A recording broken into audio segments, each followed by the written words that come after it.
Yo, what is going on, everyone? My name is Nick, or the Notorious Fantasy, and in today's video, we're going to be going in depth into my week number 6 tight end start or sit decisions. We're going to be talking about every single matchup in today's video from Thursday Night Football all the way until Monday Night Football, and I'll be telling you guys whether I believe you should start or sit the tight ends in all of those games. But before we could get on into things, I would like to ask that if you guys are new to the channel and you do end up enjoying today's video, that you please make sure to hit that subscribe button down below. And while you're down there, whether you are new to the channel or not, please make sure that you do leave a like on today's video. It would help me out a ton. If you do want to follow me on Twitter, please do so at NotoriousFNTSY. And I would also like to ask that if you guys have any comments or questions about week number 6, to please make sure that you comment down below in the comment section. I love to talk to you guys down there. And also to note, there are 4 teams on bye this week: the Detroit Lions, the Tennessee Titans, the Las Vegas Raiders, and the Houston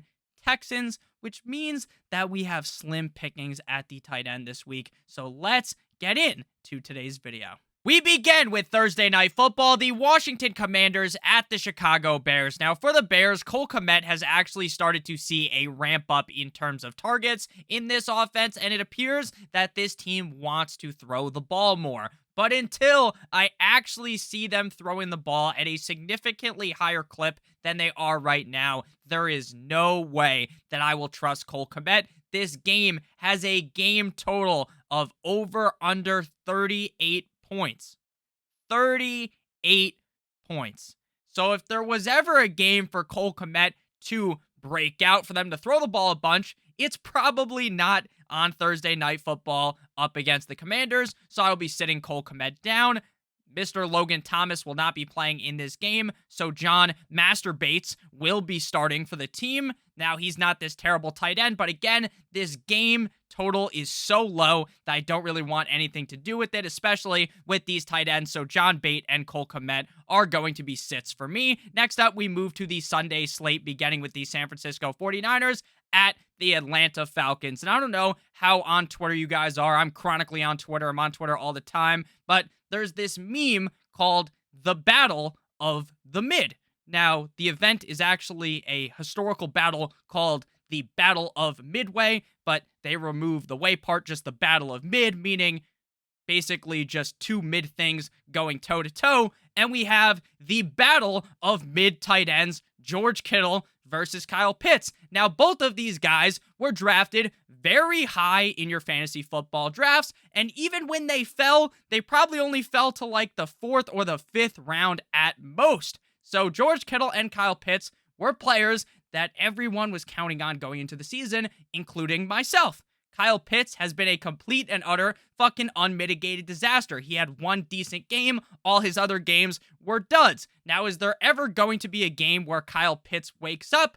Who really knows? I think there will be. Last year, he started off very slow to start the season and then started really kicking things off as the season got a little bit later. So I think he definitely can bounce back and have a good season. But right now, you're kind of stuck in a pickle with both of these guys, because it is very unlikely that you have another tight end that you want to start over these guys, but you also understand that you're probably stuck with potentially 4 or 5 points if they don't have a good game.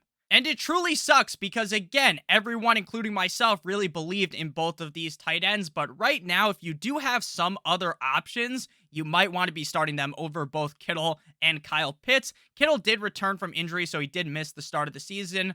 This matchup does scream great for George Kittle. So if there was ever a game for George Kittle to have the bounce back, it would be here up against the Atlanta Falcons defense. Next up, we move to the New England Deflatriots at the Cleveland Browns. David Njoku has continued to be a start-worthy tight end after that great performance on Thursday Night Football a couple of weeks ago up against the Pittsburgh Steelers. While I thought that there was potential for that game to have just been a fluke, it was one of those Thursday night miracles, and then you were going to start David Njoku the next week, and he gets like 4 fucking points. You're like, oh, I probably should have seen that coming because Njoku wasn't doing much to start the season. But it does appear that Jacoby Brissett is actually a pretty decent fill-in for Deshaun Watson. So David Njoku right now definitely has to be in your starting lineup. Hunter Henry's kind of one of those bottom-of-the-barrel tight ends to be starting. Now, if Bailey Zappi is the starting quarterback, I will play Hunter Henry. Now, I'm not playing him with a shitload of confidence talking about how Hunter Henry has the upside to be a top 5 tight end. But recently, ever since Bailey Zappi took over for Mac Jones following his injury, Hunter Henry has actually been targeted more. And it makes sense because Zappi is a young quarterback. He was a late pick in the 2022 NFL draft, so he doesn't want to make those crazy deep ball throws, right? He doesn't want to chance things. He wants to just go ahead and put bubble wrap around himself and just throw the safe ball to Hunter Henry. And if Zappi is the quarterback on Sunday, I think Hunter Henry can get it done. Again, not a guy that I'm heavily advocating for. I would start both Pitts as well as George Kittle ahead of him, but I do think he is kind of interesting if you are in a deeper league. Next up, we move to the New York Jumbo Jets at the Green Bay Packers. Tyler Conklin put up a grand total of, drumroll please, zero fucking points on Sunday in that game up against the Dolphins. Now, if you saw the score to the game, you would have thought, wow, I bet you Conklin had a good game because with Joe Flacco, Conklin was feasting. He was absolutely devouring defenses, and even that first game with Zach Wilson, the MILF Hunter under center, Tyler Conklin was eating. But last week, maybe he ate too much because he got put in a fucking food coma because he put up a grand total of 0 points. Again, not great. This week up against the Packers, the Jets do actually look good. I'll give them credit. This does seem like a big letdown spot for the Jets team up against the Packers, but I see Conklin doing significantly better than he did last week.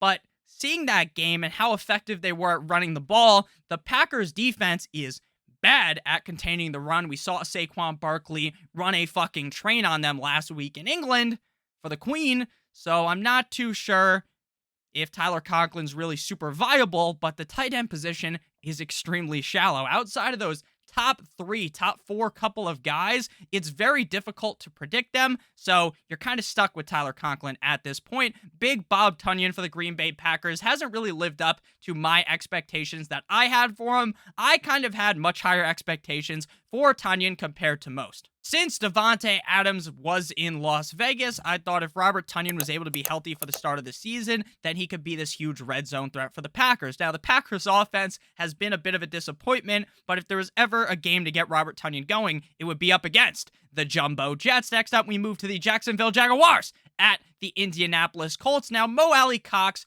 once or twice every season, is going to have a game where he shits directly down the throat of the defense. You're never going to know when it's going to happen. You can't predict it. If you play him, this man literally is either going to score you 1 to 4 points, or he is going to score 25 points. And there is literally no in between. Do you guys remember back in the day when they had the Dos Equis guy who was the most interesting man in the world? Well, Mo Alley-Cox, my boy Mo Money Mo Cox, is the most interesting tight end in the world because randomly, this motherfucker is going to hang 25 points on a team. He's already done it once, so we're bound to most likely see it another time or maybe 2 more times.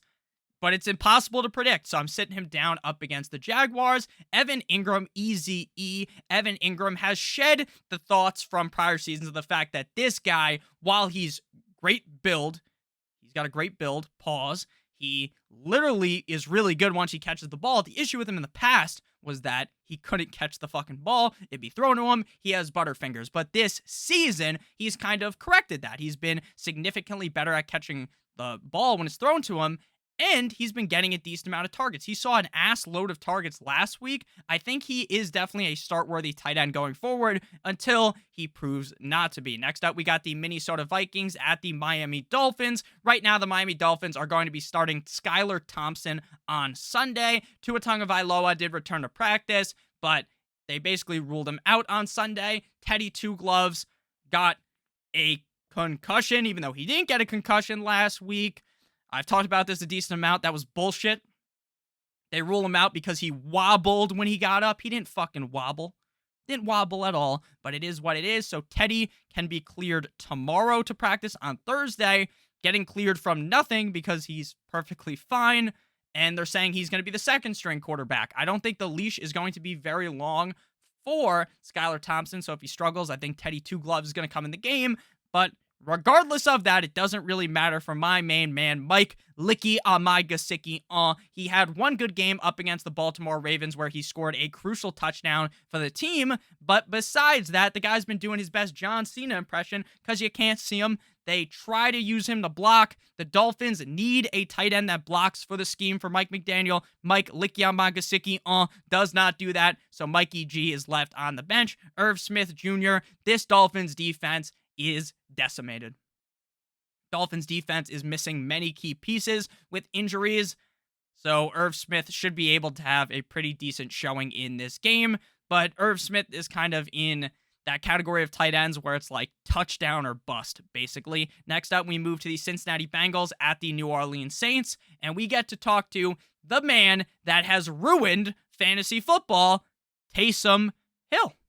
Taysom Hill has taken the tight end position and hit it with a fucking RKO. This man is the tight end number 3 in half PPR right now. Tight end number 3, and he's not even a tight end. He's more of a running back or a special teams player or a quarterback than he is a tight end. It's crazy, and it seems like the Red Rifle is going to end up playing on Sunday, Andy Dalton, and Jameis Winston is going to be banged up again to not be able to play. Well, banged up again. It's not like he got hurt again, but he's still too banged up to play, in my opinion. So we're going to see a healthy dosage of Taysom Hill. And right now, based upon what we've seen, you just have to play Taysom Hill. The upside is the fucking moon. It is the moon right now. Taysom Hill has been unreal in fantasy football, so I'm going to continue to start him, and I'm rolling him out with confidence. On Sunday, Hayden Hurst has been a pretty vital piece in this Bengals offense, despite the fact that they have wide receivers like of Jamar Chase, Titty Boy T. Higgins. They have Tyler, Boyd. They also have Joe Mixon and Samaje P. Ryan, but Hayden Hurst is still a vital, not the most vital piece in this offense, but he is still a piece in this offense that the team likes to use. Joe Burrow's been targeting him a decent amount. T. Higgins' health is up in the air. T. Higgins may not even play on Sunday, and I think that would help out Hayden Hurst a ton, who I have as listed as a start up against the Saints. But even if we see T. Higgins suit up, I'm still rolling out Mr. Hayden Hurst, who's been very impressive this season, and one of the guys that I touted as a late-round tight end pick, if you guys were watching the videos, in August. Next up, we move to the Baltimore Ravens at the New York Football Giants, and we will keep this short and simple. Keep this short and sweet. Mark Andrews, you're going to start him. Mark Andrews is clearly the second best tight end in football right now behind Travis Kelce. There is no overthinking here. You start Mark Andrews every week. On Mark Andrews' bad games, he's like tight end 12, and on his good games, he could potentially be the number 1 tight end in all of fantasy football. I'm going to continue to bang the drum aggressively for Mark Andrews, but it's not like you guys have to be fucking rocket scientists to figure out that you want to start Mark Andrews every week. Daniel Bellinger has seen more usage in this Giants offense because their wide receiver core is decimated. They are deceased, 6 feet under. All these guys are hurt. So Daniel Bellinger is seeing more work. But again, he's not a guy I really think you can rely on. Next up, we'll move to the Tampa Bay Buccaneers at the Pittsburgh Steelers. But before we break this game down, I would like to give you guys a quick word for our friends, our sponsor over at Underdog Fantasy. If you guys are new to Underdog Fantasy, they have a brand new best ball tournament, the Best Ball Resurrection Tournament, which ends tomorrow on Thursday prior to Thursday Night Football. So it's week 6 through week 17 tournament, and all you have to do is sign up using promo code Stokastic for a $100 first match deposit bonus. You deposit $100, they will give you an additional $100. Now, this Best Ball Resurrection Tournament only costs $10 to enter, and the tournament has $100,000 going to first place and $500,000 in total prizes. My favorite part about the Best Ball Resurrection Tournament and Best Ball in general is that all you have to do is draft your team, and that's it. You get to do the most fun part of fantasy football, in my opinion, draft your team, and then you don't have to worry about making trades because there's no trades. You don't have to worry about staying up on Tuesday night, perusing the waiver wire, trying to pick someone up, and then it turns out they're not even available. Guess what? There's no waiver wire, and there is no in-season management because Underdog will automatically put in the highest scores in your lineup at the end of the week. So a guy that you might not necessarily like that week, for instance, say, what happens if Boyd outscores Jamar Chase and you have both of them? Well, guess what? Now Tyler Boyd goes into your lineup instead of Jamar Chase, and you didn't even have to do anything. And I love this tournament because it gives you a chance to resurrect maybe your dead best ball teams or maybe your fantasy football team right now. You're sitting there, you're 1-4. You can still make the playoffs. I'm still going to try to help you make the playoffs, but maybe things aren't the brightest. You can just join the Underdog Best Ball Resurrection Tournament. Again, $10 to enter, only $100,000 going to first place. So make sure you guys do check that out. Link in the video description. Back on into things, Bucks at Steelers. Cade Otton does appear to be in a decent spot because I don't think Cameron Brate is going to end up playing. But again, it doesn't seem like Brady really loves to use his tight end like you would have thought.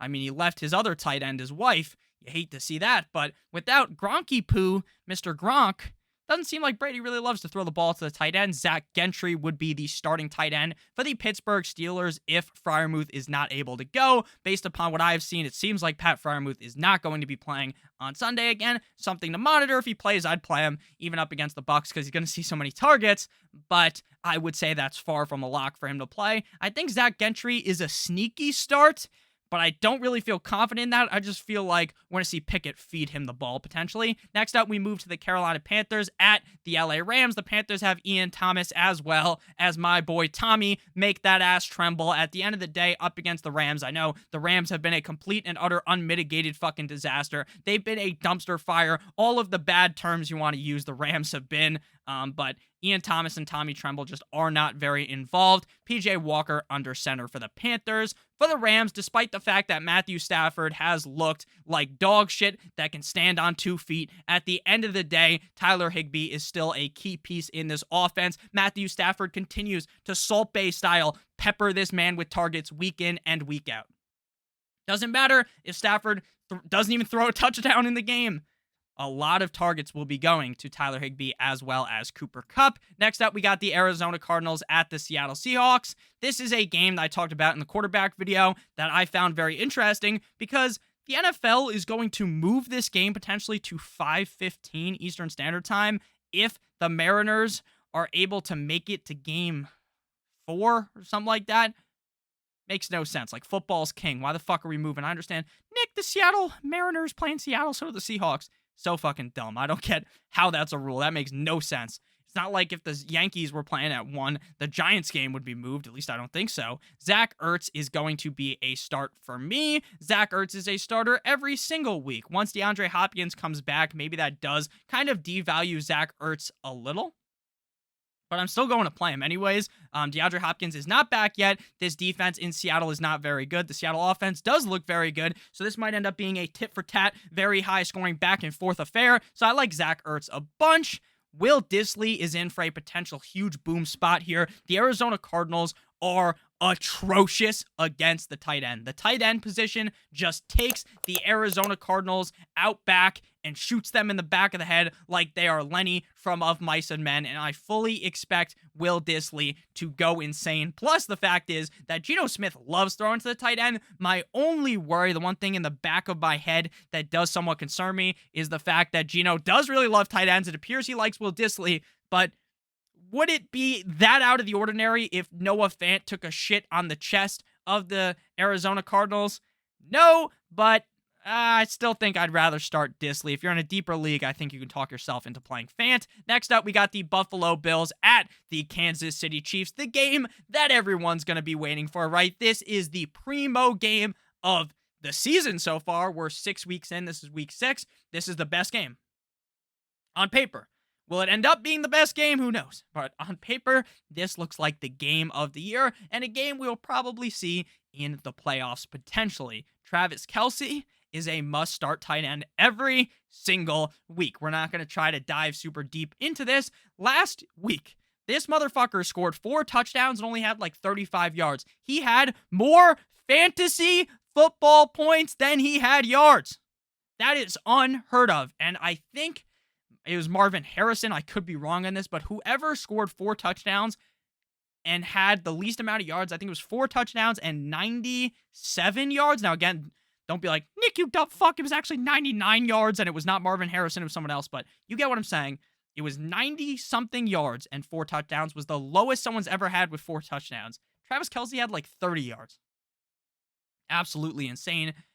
The guy's amazing. There's a reason why you drafted him in the first round, or if you're lucky, you got him in the second round because of how good he is. Quintin Morris is the backup tight end for Dawson Knox one time. If you are with me, I don't believe Dawson Knox will play. Quintin Morris will be seeing touches, but with Isaiah McKenzie returning, I don't know if you really want to bet heavily into Quintin Morris. At least it seems like Isaiah McKenzie could return again. It's not a lock yet because we're recording this on Wednesday, but there is a chance.